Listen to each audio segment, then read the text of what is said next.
राष्ट्रिय समाचारमा आशा दाहालको नमस्कार।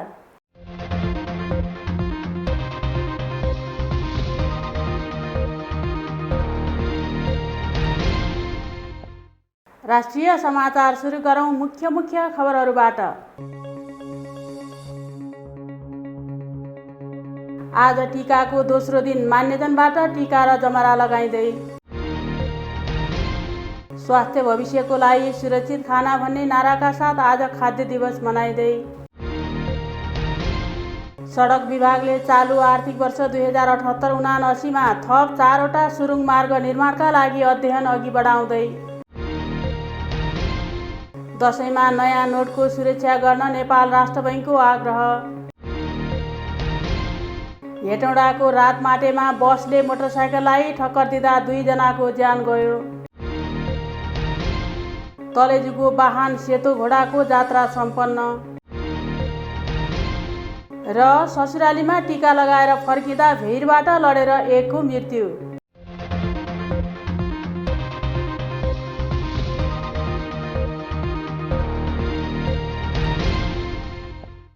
अब पालो विस्तृत राष्ट्रिय खबरको सुरुमा आज टीकाको दोस्रो दिन पनि मान्यजनबाट टीका र जमरा लगाइँदै सम्बन्धी प्रसङ्ग। दशैंको टीकाको आज दोस्रो दिन। हिजो अर्थात् विजया दशमीको दिनमा टीका लगाउन छुटेकाहरूले आज पनि आफ्ना मान्यजन र आफन्तहरूबाट टीका थापेर आशीर्वाद लिने गर्दछन्। साथै दशैंमा टाढा टाढाका आफन्तहरू पनि समयमा नै सकेसम्म सबै आफन्तहरू कहाँ पुग्ने गर्दछन्। आजदेखि टाढाका आफन्तसँग टीका थाप्न जान चटारो नै हुने गर्दछ। घटस्थापनाका दिन दशैं घरमा विधिपूर्वक स्थापना गरी दुर्गा भवानीको पूजा आराधना गरिएको टीका, जमरा र प्रसाद पूर्णिमासम्म नै आफूभन्दा ठुलोको हातबाट थापेर आशीर्वाद लिने गरिन्छ। आफूभन्दा अग्रज मान्यजनहरूको हातबाट टीका ग्रहण गर्दा सुख, शान्ति, समृद्धि र वैभव प्राप्त हुने विश्वास रहिआएको छ।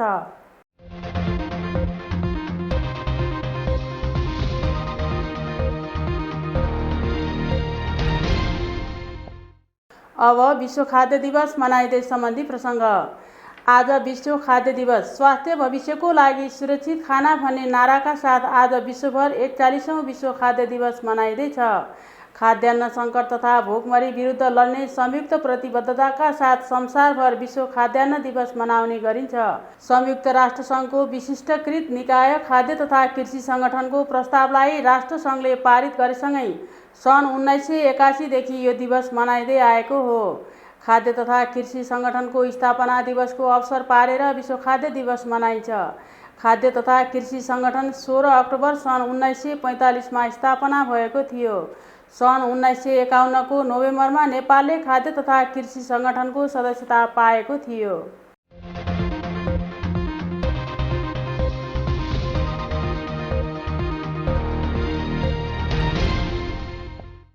अब 4 सुरुङ मार्ग बनाउन अध्ययन सुरु हुँदै सम्बन्धी प्रसङ्ग।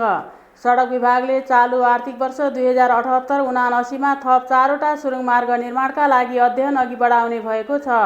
विभागका अनुसार कर्णालीमा समेत यो वर्ष सुरुङ मार्ग निर्माणको लागि अध्ययन हुनेछ। पूर्वाधार विज्ञहरूले समग्र राष्ट्रिय यातायात सञ्जाल प्रणालीको गुरु योजना तयार नगरी जथाभावी सुरुङ मार्ग बनाउन नहुने बताउँदै आए पनि सरकारले घुम्ती सडकयुक्त पहाडमा सुरुङ मार्ग बनाइहाल्ने गरी योजना ल्याउने क्रम रोकिएको छैन। अर्बौं लगानी हुने सुरुङ मार्ग केही किलोमिटर छुट्याउन कति आवश्यक हो भनेर ट्राफिक सर्वे पनि नगरी लहरका भरमा नेताहरूले भनेका स्थानमा अध्ययन गराउने क्रमलाई यो वर्ष पनि निरन्तरता दिएको छ। यस्तै सडकभन्दा 10 गुणा बढी महँगो हुने भएकाले 3 देखि 5 भागसम्म सडक मार्गको दूरी छुटिन्छ भने मात्रै सुरुङ मार्ग निर्माणको लागि योग्य मानिन्छ।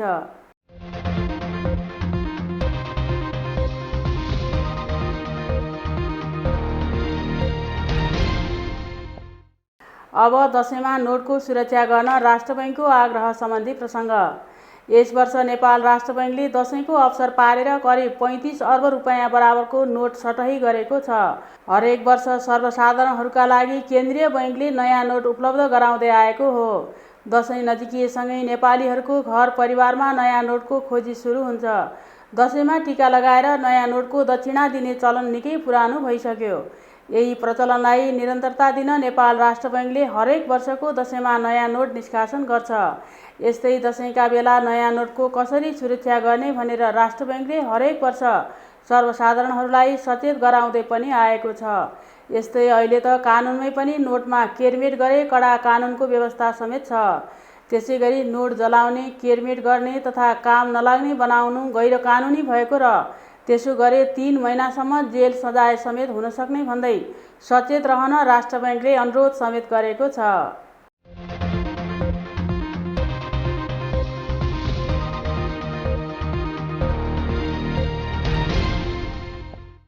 अब दुर्घटना भएको सम्बन्धी प्रसङ्ग। हेटौँडा उपमहानगरपालिका वडा नम्बर 15 रातमाटेमा बसले मोटरसाइकललाई ठक्कर दिँदा मोटरसाइकलमा रहेका 2 जनाको ज्यान गएको छ। गैराती नारायणगढबाट काँकरभिट्टाका लागि छुटेको ना 6ख 769 नम्बरको बसले ना 58 प 1973 नम्बरको मोटरसाइकललाई ठक्कर दिँदा मोटरसाइकलमा रहेका हेटौँडा 15 बस्ने 18 वर्षीय प्रकाश दियाली र हेटौँडा 3 बस्ने 22 वर्षीय सुशान्त दियालीको ज्यान गएको जिल्ला प्रहरी कार्यालय मकवानपुरका प्रहरी निरीक्षक देवेन्द्र दासले बताउनुभयो। मोटरसाइकलका चालक को हुन् भन्ने खुलेको छैन। यस्तै बस चालकलाई प्रहरीले पक्राउ गरेको छ।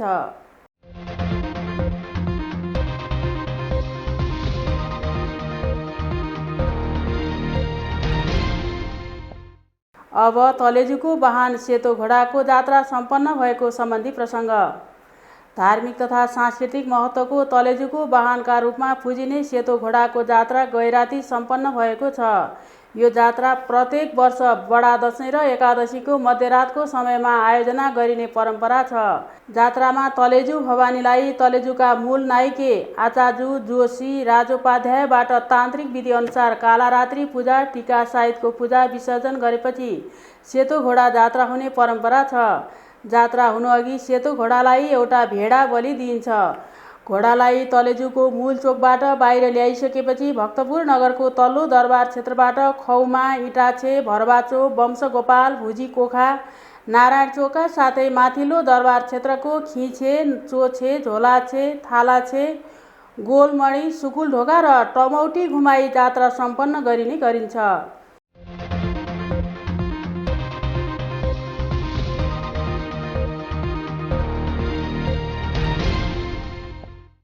र खबरको अन्त्यमा भिरबाट लडेर मृत्यु भएको सम्बन्धी प्रसङ्ग।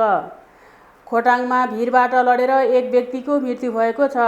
सङ्खुवासभाको चैनपुर नगरपालिका 8 चैनपुरका 49 वर्षीय लेखबहादुर राउतको भिरबाट लडेर मृत्यु भएको हो। उनी खोटाङको दिक्तेल रूपाकोट मजुवागढी नगरपालिका 3 बामराङ स्थित ससुराली घरमा टीका लगाएर फर्किरहेका थिए। शुक्रबार बामराङको नङ्ग्रे खोला भिरबाट लडेर राउतको मृत्यु भएको जिल्ला प्रहरी कार्यालय खोटाङले जनाएको छ। राउतको शव पोस्टमार्टम गर्न जिल्ला अस्पताल दिक्तेल पठाइएको छ।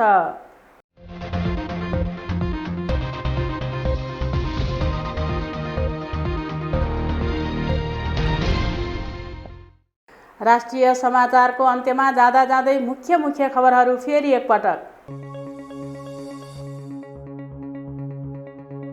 आज टीकाको दोस्रो दिन मान्यजनबाट टीका र जमरा लगाइँदै।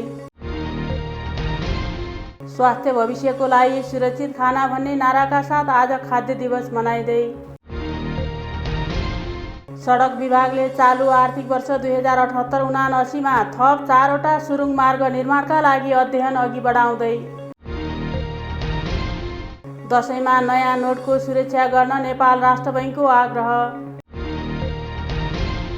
हेटौँडाको रातमाटेमा बसले मोटरसाइकललाई ठक्कर दिँदा 2 जनाको ज्यान गयो। तलेजुको वाहन सेतो घोडाको जात्रा सम्पन्न। र ससुरालीमा टीका लगाएर फर्किँदा भिरबाट लडेर एकको मृत्यु।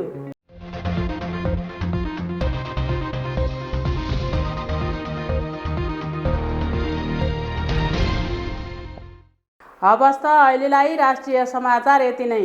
फेरि पनि बाँकी समाचारहरू लिएर उपस्थित हुने नै छौँ। तबसम्मको लागि बिदा दिनुहोस्। नमस्ते।